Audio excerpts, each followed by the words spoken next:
किसी समय की बात है, एक खूबसूरत राज्य था जिसका नाम स्वर्णपुर था। स्वर्णपुर की धरती पर सोने जैसी चमक बिखरी रहती थी और यहाँ के लोग खुशी और समृद्धि में रहते थे।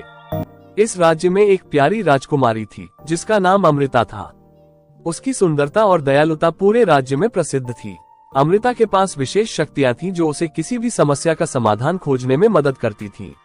राजकुमारी अमृता का सबसे अच्छा दोस्त एक जादुई पक्षी था जिसका नाम मयूर था। मयूर की पंखों में सुनहरी और नीले रंग की चमक थी और वह अमृता की हर परेशानी में उसकी मदद करता था। अमृता की विशेष शक्तियों के कारण स्वर्णपुर के लोग उसे बहुत प्यार करते थे और उसकी उपस्थिति से खुश रहते थे। एक दिन जब अमृता और मयूर स्वर्णपुर के जंगल में सैर कर रहे थे, उन्होंने देखा कि जंगल के बीच एक भयानक और गहरा गड्ढा बन गया है।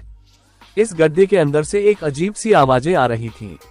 अमृता ने मयूर से पूछा, यह आवाजें कैसी हैं और यह गड्ढा क्यों बना है?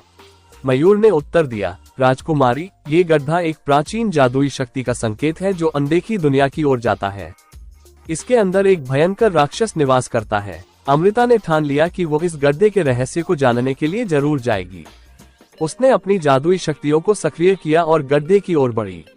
मयूर उसके साथ था, उसकी मदद के लिए तैयार। गड्ढे के अंदर जाने पर अमृता को अंधेरे और डरावनी चट्टानों का सामना करना पड़ा, लेकिन उसकी हिम्मत और साहस ने उसे आगे बढ़ने की प्रेरणा दी। जब वह गहराई में पहुंची तो उसने देखा कि एक विशाल राक्षस एक अदृश्य पिंजरे में कैद था। ये राक्षस एक प्राचीन समय का था और उसके कैद में रहने के कारण उसकी शक्ति को रोक दिया गया था। राक्षस ने अमृता से कहा, मेरे मुक्त होने से पहले तुम्हें एक चुनौती पूरी करनी होगी। तुमसे मेरी शक्ति को मुक्त करने का एकमात्र तरीका है। अमृता ने चुनौती स्वीकार कर ली और एक कठिन यात्रा पर निकली। इस यात्रा के दौरान उसे 3 डरावनी चुनौतियों का सामना करना पड़ा। पहली चुनौती एक काले और डरावने वन की थी जिसमें रात का अंधेरा और असंख्य अजीब आवाजें गूंज रही थीं। राजकुमारी ने हिम्मत जुटाई और जंगल की भयानकता से डरते हुए अपने साहस और आत्मविश्वास के साथ अंधेरे को पार किया। वो जानती थी कि डर पर विजय पाना ही उसकी पहली परीक्षा थी। दूसरी चुनौती एक प्रेतवाधित किला था जहां रात के समय भयानक आत्माएं भटकती थीं।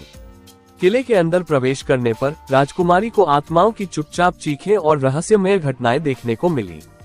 उसने अपनी बहादुरी और शांति बनाए रखते हुए किले के भीतर एक रहस्यमय कक्ष को खोज निकाला और उसकी परीक्षा को पूरा किया। तीसरी और अंतिम चुनौती एक विशाल गहरे कुएं की थी जिसमें अंधेरे से भरी खतरनाक गहराइयां थीं। कुएं के भीतर उतरते समय राजकुमारी को खौफनाक राक्षसों और भयानक परीक्षाओं का सामना करना पड़ा। उसने अपनी बुद्धिमत्ता और संकल्प का प्रयोग करते हुए कुएं की गहराई से बाहर निकलने का रास्ता खोज लिया। इन 3 भयानक चुनौतियों को पार करने के बाद राजकुमारी ने अपनी यात्रा पूरी की और अपने राज्य में लौट आए। राक्षस ने अमृता को धन्यवाद कहा और वादा किया कि वो अब किसी भी दुष्टता को राज्य में नहीं लाएगा। अमृता ने राक्षस से विदा लिया और स्वर्णपुर लौट आए। जब वो राज्य में पहुंची तो लोगों ने उसका भव्य स्वागत किया।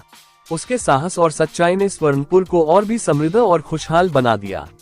राजकुमारी अमृता की यह कहानी हमें सिखाती है कि साहस, विश्वास और परिश्रम से हम किसी भी समस्या का सामना कर सकते हैं और अपनी मंजिल पा सकते हैं। हर चुनौती को स्वीकार करने की हिम्मत रखें और याद रखें कि सच्ची शक्ति हमारे दिल में होती है।